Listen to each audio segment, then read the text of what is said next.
Everywhere I go, bring the beatbox. Oh jamaah. Alhamdulillah. Buat jemaah yang baru bergabung hari ini, kita sedang membahas dalam tema ini dia adab pada Al-Quran. Adab pada Al-Quran. Nah Bib, gimana Bib? Seperti pertanyaan tadi Bib, memperlakukan Al-Quran contohnya memegang atau membawanya itu dengan cara dipeluk bahkan dicium. Itu hukumnya seperti apa ya Bib? Mohon penjelasannya Bib. Ya, khair, afwan, Tugurian, Ustaz Maulana, Ustaz Syaf. Bismillahirrahmanirrahim. Allahumma sholli ala sayyidina Muhammad wa ala sayyidina Muhammad. Kita harus memiliki adab kepada Al-Quran sebagaimana disunahkan oleh baginda Nabi besar Muhammad sallallahu alaihi wasallam, karena Rasulullah merupakan suri tauladan yang terbaik dan wajib bagi kita untuk mengikutinya, wajib bagi kita untuk mencontohnya. Bagaimana cara mengikutinya? Adalah mengikuti Rasulullah dengan siapa? Dengan memperlakukan Al-Quran. Sahabat bagaimana nih? Ya kan? Terus orang-orang yang soleh gimana nih? Orang yang alim gimana nih? Kita nggak kenal sahabat Rasulullah dan bahkan kita nggak pernah berjumpa dengan Rasulullah. Tapi guru-guru kita mengajarkan harus punya adab kepada Al-Quran. Kenapa? Al-Quran merupakan firman-Nya Allah Subhanahu wa Ta'ala. Saya kasih contoh, simple. Ada seorang pelukis, dia melukis dengan lukisannya. Dan lukisannya itu sangat mahal. Bahkan lukisannya bisa sampai harganya 100 miliar, 200 miliar, bahkan 500 miliar harganya. Dan itu dihargain. Jangankan boro-boro dia taruh di bawah, ya kan? Dipegangnya dengan sentuhan tangan tanpa pakai sarung tangan aja marah. Harus hati-hati, megangnya pun harus hati-hati. Sama, ini Al-Quran, firman-Nya Allah Subhanahu wa Ta'ala. Di dalamnya penuh dengan apa? Isinya penuh dengan hikmah, isinya penuh dengan ceritanya para nabi-nabi yang terdahulu. Di dalamnya isinya penuh dengan apa? Dengan daripada hukum-hukumnya Allah Subhanahu wa Ta'ala. Al-haqul haq wal batil batil. Ada yang menjelaskan tentang hukum waris, ada yang menjelaskan tentang hukum sholat itu wajib, iqamis sholat, waktu zakat, bayar zakat dan lain sebagainya. Inilah hukum yang diterapkan di dalam Al-Quran yang merupakan pedoman. Sama, kita megang Al-Quran juga harus dengan tata cara yang baik. Ustaz Syam misalkan contoh pegang Al-Quran, pegangnya dengan tangan kanan. Nah, pegang tangan kanan, jangan sampai Al-Qurannya itu Al-Qurannya ada di bawah ditenteng begini, nggak boleh. Subhanallah, berarti dia tidak menghormati Quran. Ingat, ketika dia menyepelekan Al-Quran, Allah sepelekan dia. Ketika dia menghinakan Al-Quran, Allah hinakan dia. Ketika dia tidak punya adab kepada Al-Quran, maka manusia tersebut tidak dicintai dan disayangi oleh Allah Subhanahu wa Ta'ala. Pegang Al-Quran seperti ini benar. Nah, habis itu selesai dibaca, dia cium Al-Quran. Karena apa? Ini firman-Nya Allah Subhanahu wa Ta'ala. Ya Allah, jadikan Al-Quran ini dalam hati ya Allah. Jadikan Al-Quran ini dalam jiwaku ya Allah. Nah, ketika duduk, baca Qurannya nggak boleh nih ditaruh di bawah di paha, nggak boleh disejajarkan sama paha, nggak boleh disejajarkan sama kaki kita. Punya adab sama Al-Quran. Harus di Al-Quran ini seperti ini. Nah, atau seperti ini. Nggak boleh diturunin ke bawah. Ke bawah sedikit masih boleh. Nah, sejajar sama perut boleh. Tapi nggak boleh sejajar dengan kakinya atau ditaruh di pahanya. Atau bahkan Al-Quran, mohon maaf, ada orang yang baca Quran digeletakin di lantai. Dia duduk, Al-Quran ditaruh di lantai. Subhanallah. Berarti dia tidak menghormati Quran. Atau bahkan mungkin boleh jadi bukan dia nggak menghormatin, dia nggak belajar bagaimana caranya untuk memuliakan Al-Quran. Inilah yang harus kita pelajari. Belajarlah ilmu adab. Ada yang namanya adabul insan, adab bagi manusia. Adab kepada siapa? Adab terhadap orang tuanya. Adab terhadap siapa lagi? Adab terhadap orang yang lebih besar. Adab terhadap orang yang lebih kecil. Adab terhadap guru. Adab kepada siapa lagi? Adab kepada orang yang mengajarkan ilmu kepadanya, ustadz, atau orang yang alim, atau orang yang soleh. Adab membaca Al-Quran, ada dijelaskan. Adab membaca Al-Quran harus dengan wudu. Tadi kan dijelaskan bagaimana caranya kita baca Quran, harus dengan wudu. Al-haram alladzi bila wuduin, haram tanpa wudu. Baca Quran haram tanpa wudu, harus dengan wudu. Karena apa? Memuliakan Al-Quran, firman-Nya Allah Subhanahu wa Ta'ala. Maka manusia tersebut berarti memuliakan Allah Subhanahu wa Ta'ala dan meyakini Allah Tuhan, kita makhluk, kita hamba, kita hina, tidak ada daya dan upaya kecuali pertolongan Allah. Berarti kita harus memuliakan Al-Quran. Jangan lukisan yang bagus kita muliakan. Kalau ente beli jam mahal, itu mereka pakai sarung, dipegangnya pakai sarung tangan. Karena apa? Memuliakan barang tersebut. Oh, itu berarti jam mahal ya. Kalau saya beli jam kan nggak pernah pakai sarung. Aduh, Masya Allah. Berarti kita harus memuliakan Al-Quran biar apa? Biar kita nggak disepelekan sama Allah Subhanahu wa Ta'ala. Benar. Maka kita nggak boleh menyepelekan Al-Quran. Betul. Masya Allah, terima kasih. Terus nih ya, Ustaz Maulana, ya. Benarkah kita adab dalam membaca Al-Quran itu harus dengan keadaan mulut bersih? Bahkan nggak hanya berwudu, tapi harus bersiwak. Nah, itu seperti apa hukumnya? Silakan Ustaz Maulana. Masya Allah, tabarakallah. Izin Habib dan Ustazah, Masya Allah, tabarakallah. Ini sudah disiapkan di tim Islam Tindak, ada siwak yang saya pegang. Mohon izin kepada semuanya tanpa mengurangi rasa hormat saya kepada semua jamaah. Bukan berarti kami yang ada di sini lebih pintar daripada jamaah yang lagi nonton. Sebenarnya kita saling berbagi ilmu. Nah, berbagi ilmu. Bagaimana memuliakan Al-Quran. Silakan membaca Al-Quran. Tapi ini ada adab-adabnya. Beradablah terhadap Al-Quran. Tadi sudah dijelaskan lebih detail oleh Habib bagaimana kita memuliakan Al-Quran. Hanya orang mulia memuliakan, yang menghinakan akan dihinakan. Dan dalam hal ini ternyata membaca Al-Quran yang keluar dari mulut kita adalah firman Allah. Firman Allah. Maka harusnya ketika kita membaca Al-Quran, mulut harus dalam keadaan bersih. Sekali lagi, dalam keadaan bersih. Maka hukumnya sunnah sebagai penghormatan dan untuk apa? Kesucian. Jadi sebaiknya gini, gimana caranya Ustaz? Sebelum ngaji, kumur-kumur. Kumur-kumur. Kumur-kumur. Kan kalau berwudu kan berkumur. Iya. Nah, sekarang kalau kita kan di Indonesia tidak terbiasa siwak ya. Tapi kan disunahkan pakai siwak. Tunggu dulu. Nah, Ustadz, kumur-kumur jadi berwudu, kumur-kumur.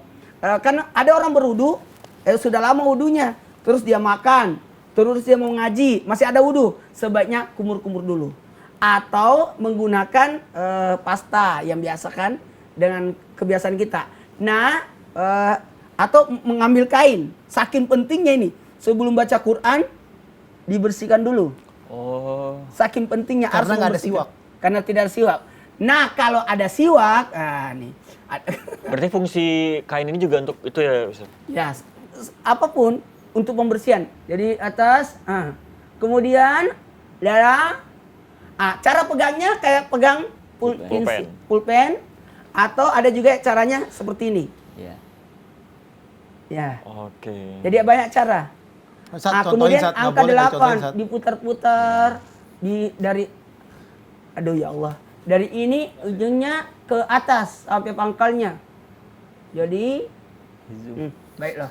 Baiklah. Jadi juga ya. Akhirnya jadi juga ya. Enak tanya. Karena siwak itu beda. Jadi niatkan Dari kanan ke kiri. dari kanan ke kiri. Baru dibentuk angka diputar-putar. Angka 8 ya, diputar. Ya Allah. Di zoom juga. Sekarang kebetulan tanggal 13 Syaban, Sat. Aman ya. Jadi, aku tuh biasa yang gini.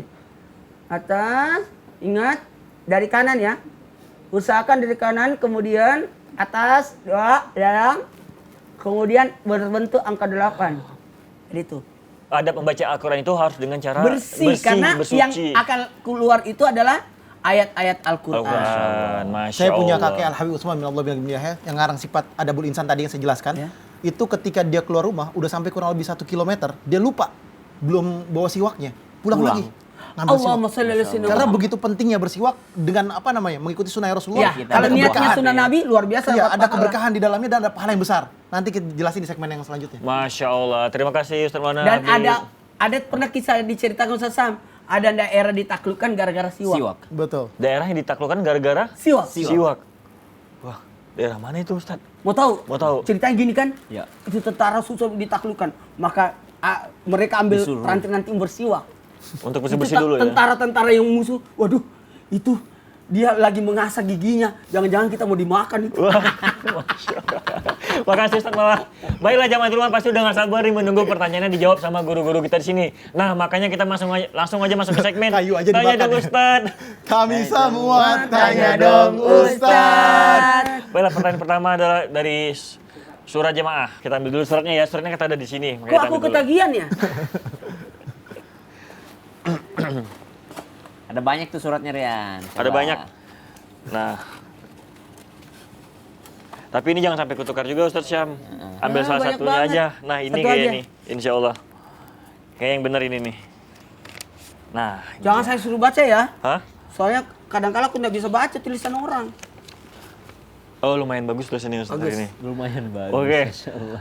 Dari Pondok Cabe. Assalamualaikum warahmatullahi wabarakatuh. Waalaikumsalam. Ustaz. Assalamualaikum warahmatullahi wabarakatuh. Saya mau bertanya Ustadz.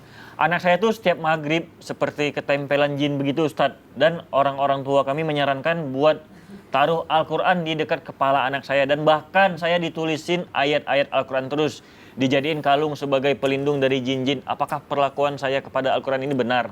Apa malah salah ya Ustadz? Mohon penjelasannya Ustadz. Syam, silakan. Baik, Bismillahirrahmanirrahim. Tabi guruku Habib Ismail, Ustaz Maulana, Tekurian serta guru-guru kami dimuliakan Allah Subhanahu wa taala, penanya di Pondok Cabe yang dimuliakan Allah Subhanahu wa taala. Sebentar lagi Pondok Cabe ada bandara di situ ya. Jadi insyaallah mudah-mudahan Amin. Amin, ya Allah. terbuka dan mudah aksesnya supaya gampang orang pergi belajar Al-Qur'an karena banyak tempat-tempat belajar Al-Qur'an di daerah Pondok Cabe situ. Masya Allah. Bagaimana seseorang orang tua menjadikan ayat Al-Qur'an. Jadi dipastikan dulu nih, yang dijadikannya adalah ayat Al-Qur'an atau doa dari baginda Nabi Shallallahu Alaihi Wasallam atau doa dari para ulama salaf atau ulama yang benar, dijadikan jimat atau dijadikan tulisan lalu digantung kepada anak tersebut atau ditaruh di dekatnya anak atau nggak usah jauh-jauh dijadikan kaligrafi ditempel di ruangan atau di dinding. Apa hukumnya? Maka subhanallah, ketika ayat Al-Quran, dipastikan ya, ketika ayat Al-Quran menjadi jimat bagi anak, maka dipastikan juga kebersihannya sang anak.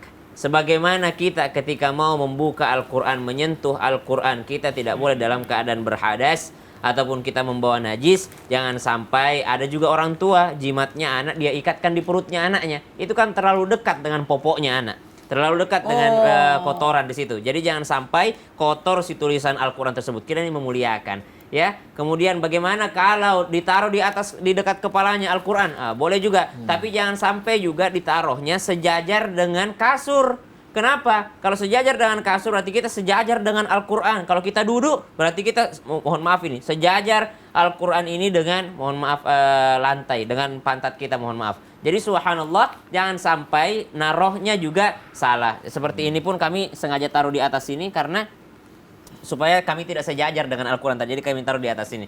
Kemudian yang perlu diperhatikan lagi, bagaimana hukumnya Ustaz sebenarnya? Apakah tidak menjadi musyrik atau syirik? Nabi SAW pernah mengajarkan kalimat atau doa yang pernah dibaca oleh Nabi Ibrahim alaihissalam kepada Nabi Ismail dan Nabi Ishaq. Wa'idhukuma bikalimatillahi tammah min kulli syaitani wa hammah wa min kulli ainil lammah. Para sahabat datang kepada baginda Nabi SAW, salah satunya mengatakan, bagaimana cara kami melindungi anak-anak kami ya Rasulullah? Apakah dengan cara menuliskannya boleh digantungkan kepada anak kami? Maka Nabi SAW memperbolehkannya, dijadikan kalau bahasa kita jimat gitu ya. Tapi harus jelas bacaannya, jangan sampai orang tuanya menulis tulisan Arab tapi ternyata itu bukan daripada tulisan Al-Quran, bukan daripada apa yang disyariatkan di dalam Islam. Nabi mengizinkan untuk anak kecil yang belum bisa baca Al-Quran, belum bisa membaca tulisan Arab tadi, belum bisa baca, belum bisa menghafalkannya, untuk dituliskan. Jadi kalau Al-Quran itu ditulis boleh selama anak itu belum bisa membacanya. Tapi kalau udah bisa baca, maka lebih afdal ketika dijadikan wirid atau dijadikan bacaan. Seperti Ayatul Kursi ya. Makanya banyak di rumah-rumah itu ditempel Ayatul Kursi. Sebenarnya Ayatul Kursi ditempel itu supaya mengingatkan kita untuk membacanya. Sama dengan anak kecil, mungkin belum hafal ayat kursi, kita yang membacakan baginya, atau dijadikan sesuatu yang akan dibawanya kemana-mana. Cuma diperhatikan tadi peletakannya ya. Kenapa Al-Quran tidak boleh ditulis oleh taruh dompet? Karena biasanya dompet laki-laki dia taruh, mohon maaf, di belakang lalu dia duduki, maka tidak ada adabnya. Al-Quran juga jangan dijadikan wallpaper handphone, karena banyak juga orang menjadikan wallpaper handphone itu. Kenapa? Kalau Al-Quran dijadikan wallpaper handphone, maka selamanya si handphone berlaku sebagai Al-Quran. Beda kalau aplikasi Al-Quran. Kalau aplikasi Al-Quran, kapan si handphone berlaku menjadi Al-Quran? Kalau aplikasinya dibuka. Jadi jangan masuk kamar mandi, toilet kalau dalam keadaan HP-nya terbuka aplikasi Al-Quran. Karena hukumnya si HP menjadi Quran pada saat itu, menjadi mushaf. Tapi kalau dalam keadaan aplikasinya tertutup, maka dia sebagai handphone.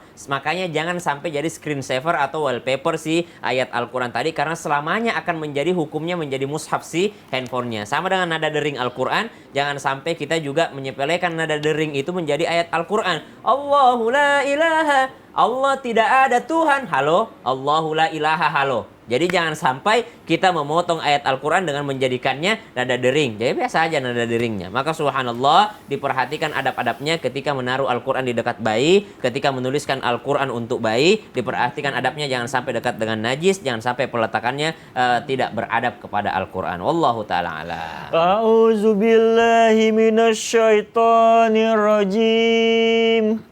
Bismillahirrahmanirrahim. Kenapa keras-keras baca Qurannya? Nah, ini dia Bib, yang Rian mau nanyain sama Habib. cara membaca Al-Quran tuh baiknya pelan-pelan atau keras-keras sih nadanya Ustaz? Nah, yaudah deh, kita jelasin setelah ini. Tetap di Islam itu indah, jangan kemana-mana. Nongkrongin Islam itu indah. Insya Allah banyak ilmu yang bermanfaat dari Amin, ya guru-guru Allah. kita. Amin. Jamaah, Alhamdulillah. Ayo, Say.